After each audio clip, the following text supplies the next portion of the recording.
Hello students, myself Dr. Sunil Rajoria, Chemical Engineering Department, MIET Meerut. In this video lecture, I will discuss about the Bhopal gas tragedy. There are four most significant disasters worldwide, such as Flixboro, England, second one Bhopal gas tragedy, India, Sevaso in Italy, fourth one is Pasadena in Texas. All these four accidents had a significant impact on the public perceptions and the chemical engineering profession that added new emphasis and standards in the practice of the safety. Here we can see that the Bhopal gas tragedy has been occurred on December 3, 1984. It has received considerably more attention than the Flixboro accident. The Flixboro accident was done in England. This is due to the more than 2,000 civilian casualties that resulted. The Bhopal plant is in the state of Madhya Pradesh in central India. The plant was partially owned by Union Carbide and partially owned locally. The nearest civilians inhabitants were 1.5 miles away when the plant was constructed. Because the plant was dominant source of employment in the area.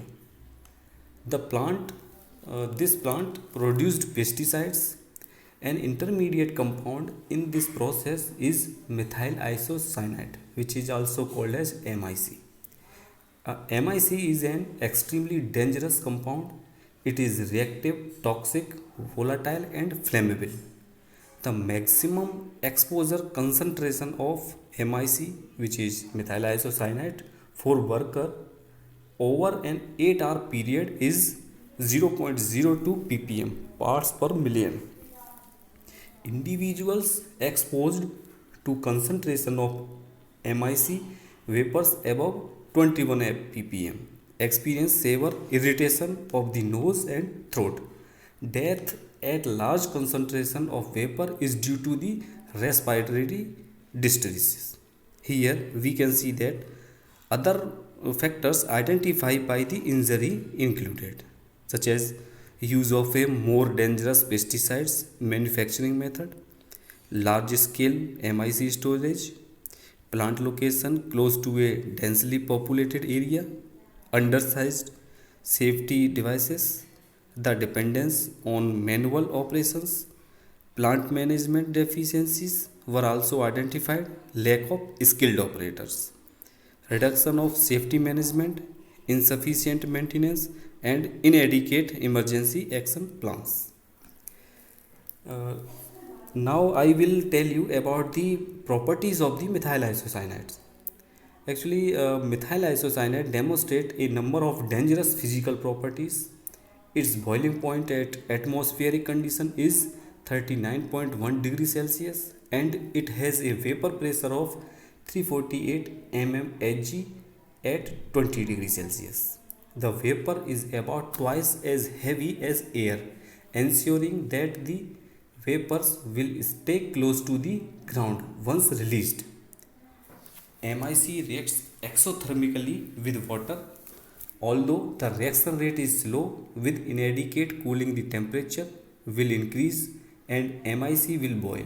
MIC storage tanks are typically refrigerated to prevent this problem.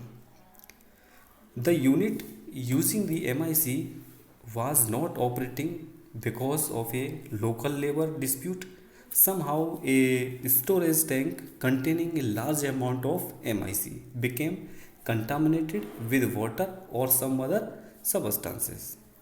A chemical reaction heated the MIC to a temperature past its boiling point.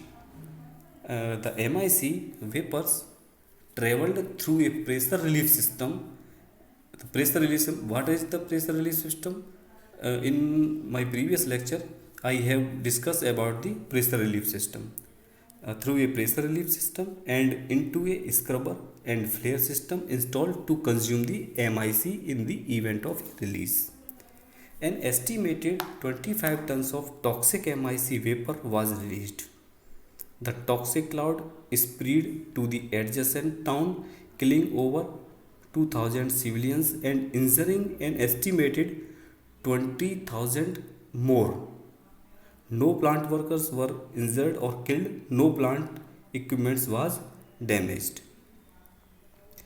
Uh, Now, this is the reactions of methyl isocyanate used at Bhopal.